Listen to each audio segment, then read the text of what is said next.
एक व्यक्ति ने एक मुनि से पूछा, मेरे भाग्य में कितना धन है?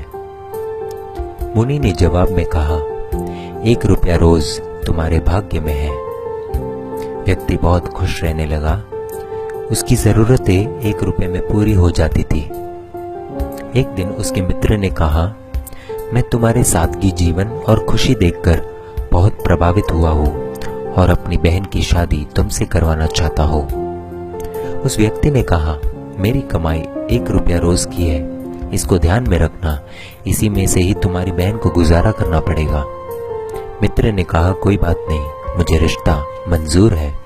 अगले दिन से उस आदमी की कमाई 11 रुपया हो गई। उसने मुनि को बुलाया और कहा, हे मुनिवर, मेरे भाग्य में 1 रुपया लिखा है, फिर 11 रुपए क्यों मिल रहे हैं? मुनि ने जवाब में पूछा, तुम्हारा किसी से रिश्ता या सगाई हुई है क्या?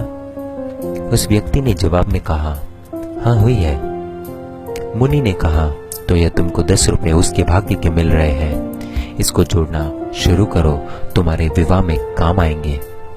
शादी के कुछ दिनों के बाद एक दिन उसकी पत्नी गर्भवती हुई और उसकी कमाई 31 रुपए होने लगी।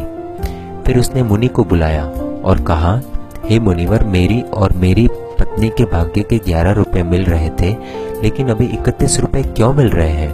क्या मैं कोई अपराध कर रहा हूँ? मुनिवर ने कहा, यह तेरे पुत्र के भाग्य के 20 रुपए मिल रहे हैं। हर मनुष्य को उसका भाग्य मिलता है।